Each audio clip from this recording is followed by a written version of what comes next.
کافی عرصہ گزر گیا، پھر یمن میں ایک اور بادشاہ ہوا، تبا ابی کرب حسان بن بطان اسد۔ وہ ایک بار اپنی کچھ فوج لے کر سفر پہ نکلا، راہ میں یثرب آیا، اپنے بیٹے کو وہاں چھوڑ کے آگے نکل گیا۔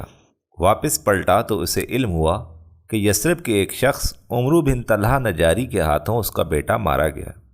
کہتے ہیں بادشاہ کا بیٹا عمرو کے باغ سے کھجوریں توڑ رہا تھا۔ عمرو نے درانتی ماری، وہ ایسے لگی کہ وہ مر گیا۔ بادشاہ یہ خبر سن کے بپھر گیا، بولا یثرب کو تباہ کر دوں گا۔ لڑائی شروع کر دی، دن بھر لڑائی جاری رہی۔ نجاری سارا دن بادشاہ سے برسرے پیکار رہتے، رات ہوتی تو بادشاہ اور اس کی فوج کی میزبانی میں جٹ جاتے۔ بادشاہ یہ دیکھ کے بڑا حیران ہوا کہ یہ کیسے لوگ ہیں۔ یہ بھی کہتے ہیں کہ بادشاہ اصل میں اپنے رشتہ دار اوس و خزرج کی مدد کے لیے آیا تھا۔ اسے خبر ملی تھی کہ وہاں کے یہودیوں نے ان پہ دست درازی کی ہے۔ وہ ان سے لڑائی کرنے لگا تو اس کا بیٹا عمرو ان کے ہاتھوں سے اتفاقاً مر گیا۔ اس وقت بادشاہ نے طے کر لیا کہ یثرب کو برباد کر دے گا۔ بات کچھ بھی ہو، لڑائی ہوئی تھی۔ یثرب میں یہودی قبائل میں سے 2 یہودی عالم ایک دن بادشاہ کے پاس آئے اور بادشاہ سے گزارش کرنے لگے کہ سرکار، اس شہر کو نقصان نہ پہنچائیں، آپ کا نقصان ہوگا، آپ کسی آفت میں مبتلا ہو جائیں گے۔ بادشاہ بولا کیوں؟ دونوں یہودی عالم بولے بادشاہ سلامت، یہ مقدس جگہ ہے، یہ آخری نبی کی ہجرت گاہ ہے۔ بادشاہ نے ہاتھ روک لیے۔ یہودی علماء کی کچھ اور باتیں اس نے سنی، وہ ان کا قائل ہوتا گیا۔ آخر انہیں کہنے لگا میرے ساتھ یمن چلو۔ یثرب سے تبا اپنی فوج لے کر یمن کی طرف پلٹا، راہ میں مکہ آ گیا۔ جب سفر میں تھا تو حذیل بن مدرکہ کے کچھ لوگ ملے۔ انہوں نے بادشاہ سے کہا آپ کو ایک عظیم خزانے کا پتہ بتائیں۔ بادشاہ بادشاہوں کی طرح لالچی بھی تھا، بولا بتاؤ۔ سیم و زر یاقوت و جوہر سے بھرپور۔ بادشاہ کہنے لگا کدھر ہے؟ وہ بولے مکہ میں ایک گھر ہے کعبہ۔ بادشاہ نے ادھر کا رخ کر لیا۔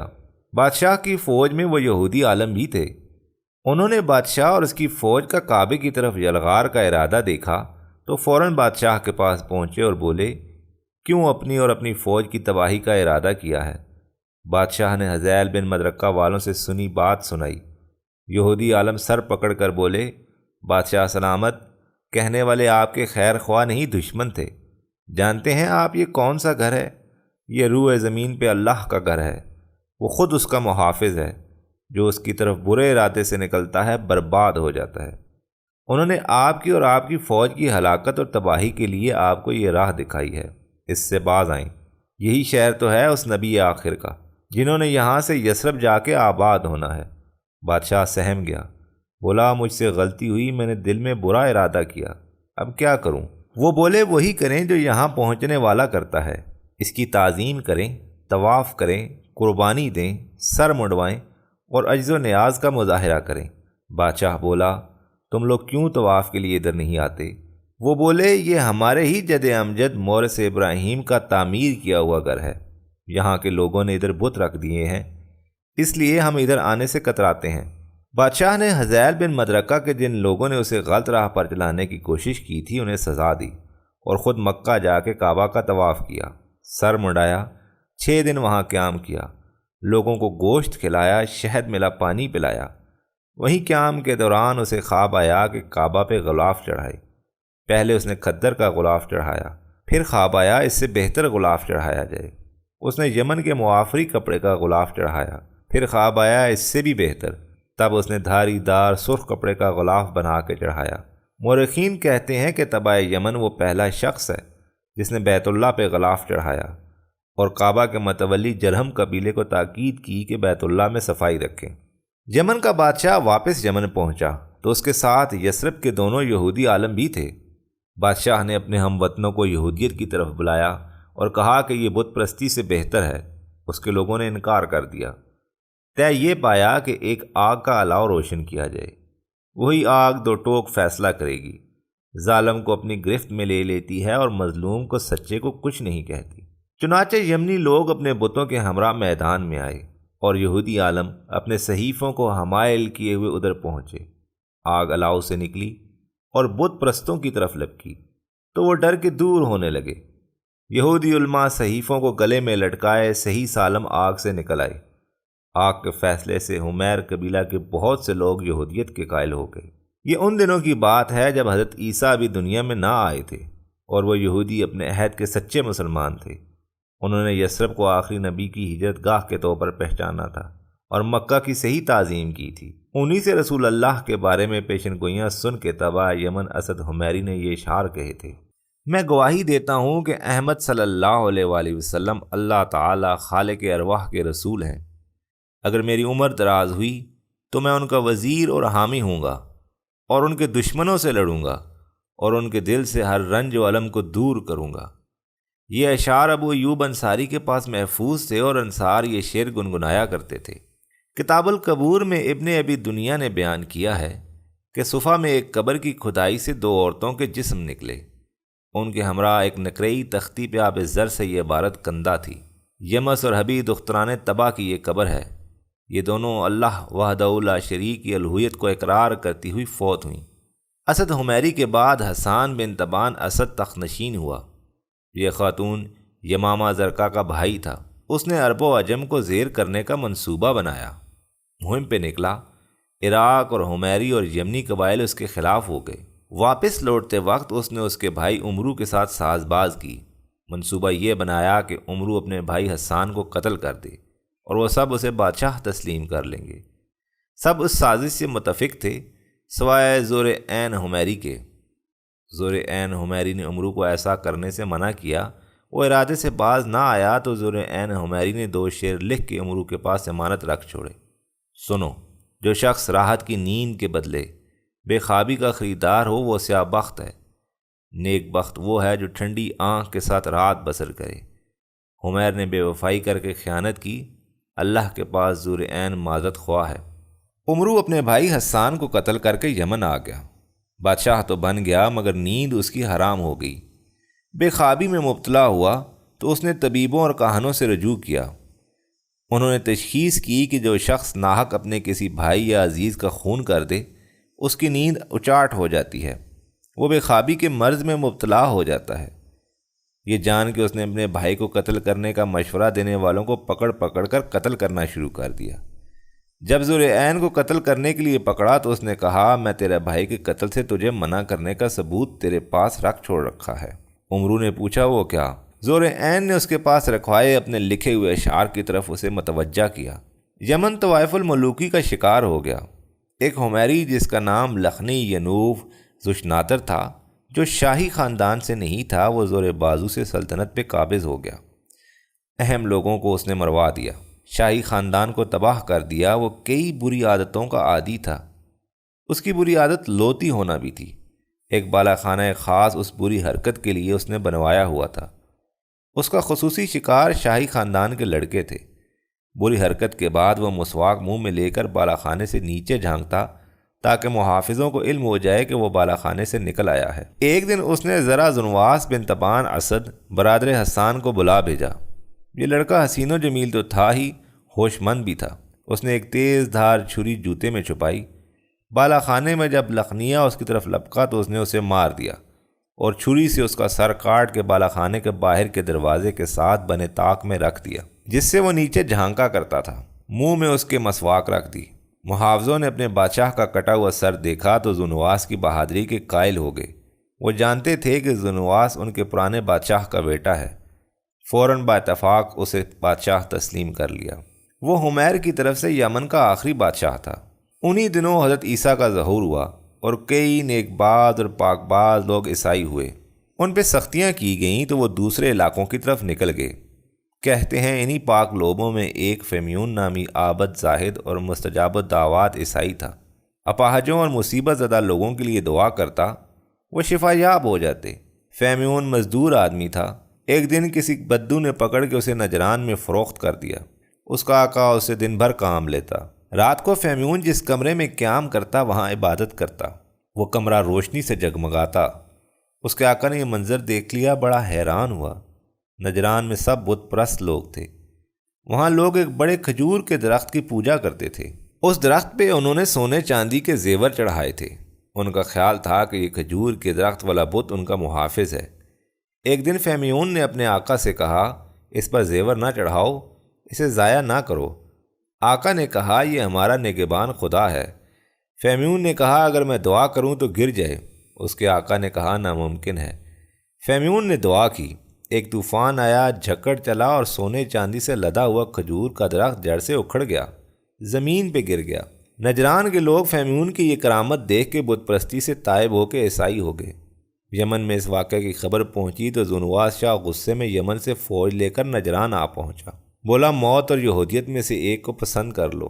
ایک بڑی کھائی میں آگ جلا لی، نجران کے بے گناہ لوگوں کو اس آگ میں دھکیل کے جلا دیا، مار دیا۔ کہتے ہیں وہ 20,000 لوگ تھے۔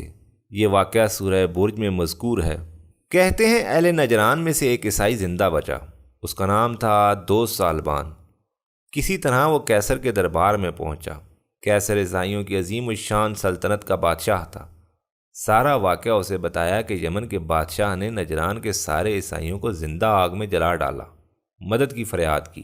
کیسر نے کہا کہ تمہارا علاقہ دور ہے، براہ راست ادھر سے فوج بھیجنے کی بجائے میں آپ کے قریب حبشہ کے نجاشی کو تعاون کے لیے لکھتا ہوں، وہ بھی ہمارا آپ کا ہم مشرب عیسائی ہے۔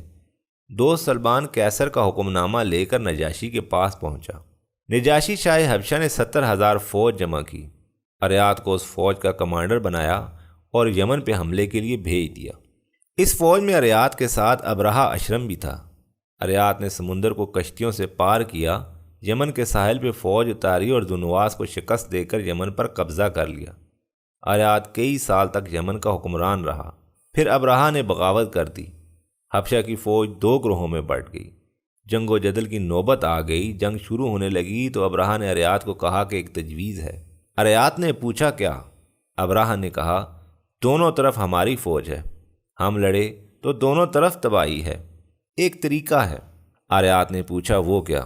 ابرہہ بولا ہم دونوں آپس میں لڑتے ہیں، ہماری فوجیں کھڑی دیکھیں، جو جیت گیا دونوں طرف کی فوجیں اس کی۔ اریات مان گیا۔ ابرہہ چالاک اور عیار آدمی تھا، پست قد کا، بھاری برکم، سیاہ چہرہ۔ اریات خوش شکل، لمبا، بہادر آدمی تھا۔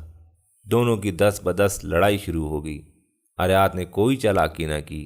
ابرہہ نے اپنی پشت پہ اپنا ایک غلام عتودہ کھڑا کر لیا۔ لڑائی شروع ہوئی۔ اریات نے وار کیا برچھے سے۔ ابرہہ کا ناک اور اوپر والا ہونٹ کٹ گیا، اس سے اس کا لقب اشرم پڑا۔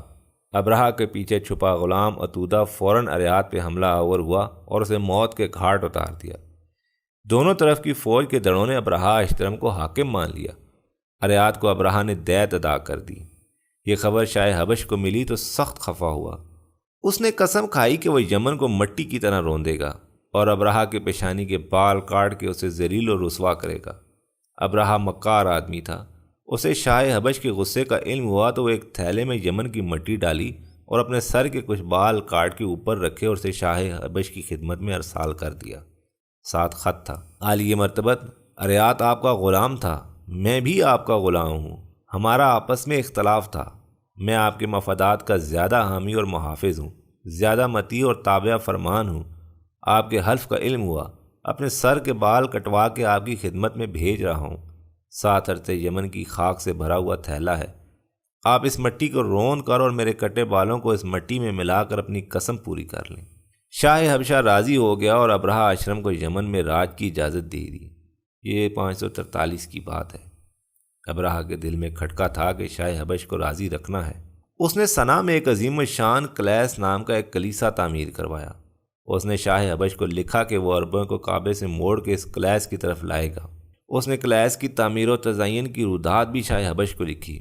کہتے ہیں ابرہہ کے اس مکتوب کا علم مکہ کے پڑوس میں رہتے ایک کنانی عرب کو ہوا تو اس نے انتقام میں کلیس کے اندر گندگی پھیلا دی اور واپس حجاز چلا گیا۔ ابرہہ کو علم ہوا تو بہت مشتعل ہوا، نہایت غضبناک ہو کر اس نے حلف اٹھایا کہ وہ کعبہ پہ حملہ کر کے اسے مسمار کر دے گا۔ یہ 571 کی بات ہے۔ وہ 60,000 سپاہ کا لشکر لے کر مکہ کی طرف چل پڑا۔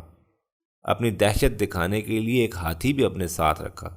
بعض روایات میں ہے کہ 1 سے زیادہ ہاتھی تھے، کچھ نے لکھا ہے کہ 11 ہاتھی۔ بہرحال ایک ہاتھی کا ہونا طے ہے کہ یہ عرب فوجیں اس کی فوج کی راہ میں مزاحم ہوئیں مگر اس کے لشکر کے سامنے نہ ٹھہر سکیں۔ ذوالفقار اشرف یمن میں سے تھا، وہ راہ روکنے آیا مگر ہار گیا۔ ابرہہ اسے قتل کرنے لگا تو اس نے کہا مجھے قتل کر کے کیا ملے گا، زندہ ساتھ رکھ لو، شاید کبھی میری مدد درکار ہو۔ ابرہہ مان گیا، گرفتار کر کے ساتھ لے گیا۔ مارانا خشتم کے علاقے میں اس کی فوج پہنچی تو نفیل کچھ عرب قبائل شہران اور ناحس کو لے کر ابرہہ کو روکنے آ گیا، مگر وہ بھی شکست کھا گئے۔ اس نے بھی ذوالفقار کی کہانی سنی تھی، اسی کی طرح اس نے بھی درخواست کی اور قیدی بن کے ابرہہ کے لشکر میں ساتھ چلتا گیا۔ وہ لشکر طائف پہنچا تو وہاں بنی ثقیف کا سردار مسعود بن محتب شہر کے باہر حاضر ہوا۔ بولا، حضور ہم آپ کے غلام ہیں، ہمارا بت کدہ لات وہ معبد ہے جسے آپ تباہ کرنے نکلے ہیں۔ آپ جس کعبہ کو گرانے آئے ہیں وہ مکہ میں ہے، ہم آپ کے ہمراہ گائیڈ روانہ کرتے ہیں۔ ابرہہ نے تجویز مان لی۔ بنو ثقیف نے ابو رغال کو مکہ کی راہ بتانے کے لیے ابرہہ کے ساتھ روانہ کیا۔ مخمس تک ابو رغال ابرہہ کی فوج کو لے کر گیا، وہاں آ کر اسے موت آ گئی، وہیں اسے دفنا دیا گیا۔ عرب آج تک اس جگہ پہ اس کی قبر کو پتھر مارتے ہیں کہ وہ برا آدمی تھا، کیوں مکہ کا راستہ بتانے ابرہہ کے ساتھ آیا۔ مخمس میں ابرہہ نے پڑاؤ ڈال دیا۔ شروع گرمیوں کے دن تھے، یہ 571 کی بات ہے، عربی مہینہ محرم کا تھا۔ 60,000 فوج کو کھلانے پلانے کے لیے ابرہہ نے لوٹ مار تو کرنی تھی۔ اسود بن محفوظ حبشی کو ایک فوجی دستے دے کر ابرہہ کو روانہ کیا۔ وہ اہل تمامہ اور قریش کی بھیڑ بکریاں اور سینکڑوں اونٹ پکڑ کے لے آیا، انہی میں سیدنا عبد المطلب کے 200 اونٹ بھی تھے۔ اگلے دن ابرہہ نے حنات حمیری کو مکہ کی طرف بھیجا کہ اس بستی کے رئیس اور سردار کو لے کر آؤ۔ سیدنا عبد المطلب اپنی قوم کے رئیس اور قبیلے کے سردار تھے۔ حنیت حمیری کے ساتھ ابرہہ کے پڑاؤ میں چلے گئے۔ ابرہہ کے شاہی خیمے میں تخت سجا تھا، قالین بچھے تھے، ٹھنڈے میٹھے مشروب سے بھری صراحیاں پڑی تھیں، سونے چاندی کے ظروف تھے۔ سیدنا عبد المطلب شاہی خیمے کے باہر پہنچے تو بتانے والے نے ابرہہ کو بتایا کہ حضور یہ قریش کے رئیس ہیں، زمزم کے مالک ہیں، لوگوں کے خورد و نوش کا انتظام کرتے ہیں، وحشی جانوروں کو بھی پہاڑوں کی چوٹیوں پہ گوشت کھلاتے ہیں۔ خود بھی سیدنا عبد المطلب لمبے دراز قد، وجیہہ اور حسین و جمیل، پروقار روشن چہرے والی شفیق و بزرگ ہستی تھے۔ ابرہہ انہیں دیکھتے ہی اپنے تخت سے اتر کر بڑے اتفاق سے ملا، ان سے پوچھا یہ کیا چاہتے ہیں؟ سیدنا بولے، میرے 200 اونٹ آپ کے لوگوں نے پکڑ لیے ہیں، وہ واپس لینے آیا ہوں۔ ابرہہ سیدنا کی بات سن کر بڑا حیران ہوا۔ میں تو آپ کی پروقار شخصیت کو دیکھ کر مرعوب ہوا تھا، مگر آپ کی بات نے میری نظر میں آپ کو بے وقار کر دیا۔ آپ اپنے 200 اونٹوں کی بات کر رہے ہیں، بیت اللہ کا نام بھی نہیں لے رہے، جو آپ کا اور آپ کے اجداد کا دینی مرکز ہے۔ آپ کو پتہ ہے میں اسے مسمار کرنے آیا ہوں۔ سیدنا عبد المطلب ابرہہ کی بات سن کر مسکرائے اور بولے، بادشاہ میں صرف اپنے اونٹوں کا مالک ہوں، اپنے اونٹ ہی مانگوں گا۔ یہی بات بیت اللہ کی تو بیت اللہ کا مالک اللہ ہے، اسے اپنے گھر کی حفاظت کرنا آتی ہے۔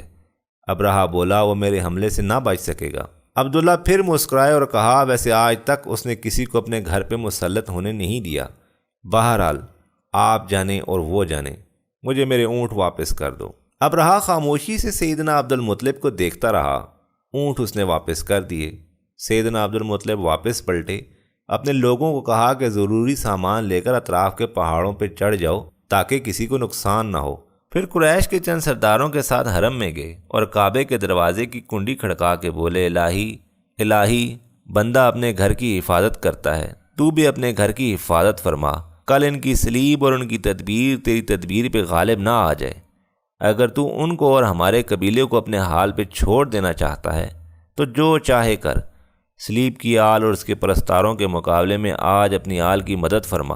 اے میرے رب، تیرے سوا میں ان کے مقابلے میں کسی کی امید نہیں رکھتا، اپنے حرم کو ان سے بچا، اس گھر کا دشمن تیرا دشمن ہے، اپنی بستی کو تباہ کرنے سے ان کو روک۔ یہ دعائیں مانگ کے سیدنا عبد المطلب اپنے ساتھیوں کے ساتھ پہاڑوں پہ چڑھ گئے۔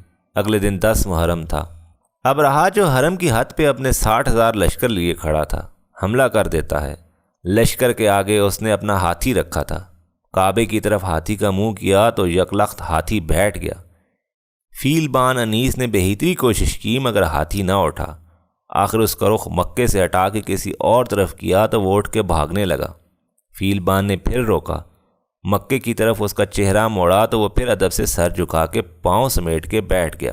فیل بان لوہے کا آنکس مارتا رہا مگر ہاتھی ٹس سے مس نہ ہوا۔ اتنے میں سمندر کی طرف سے ایک سیاہ بادل سا اٹھا۔ ابرہہ کی فرموش کے قریب وہ بادل آیا تو پرندوں کا ایک غول تھا۔ ہر پرندہ 3 کنکریاں اٹھائے ہوئے تھا، 2 پنجوں میں اور 1 چونچ میں۔ کنکر چنے کے دانے کے برابر تھے، جس پہ وہ کنکر گرتا وہ ہلاک ہو جاتا۔ ساتھ زور کی آندھی، طوفان اور جھکڑ۔ کنکریاں ایسی تیز رفتار سے ابرہا کی فوج پہ برسیں کہ اس کے جسموں سے بازو اور ٹانگیں کٹنے لگے، ہاتھوں کی پوریں ہتھیلیوں سے جھڑنے لگیں۔ افراتفری میں جس راستے سے آئے تھے اسی سمت بھاگے۔ وہ نفیل حمیری کو تلاش کرنے لگے کہ ان کو یمن کا راستہ بتائے۔ نفیل نے اس لمحے یہ اشعار کہے: اے رونیا، ہماری طرف سے تمہیں سلام، صبح دم تم آنکھ سے ٹھنڈی ہو۔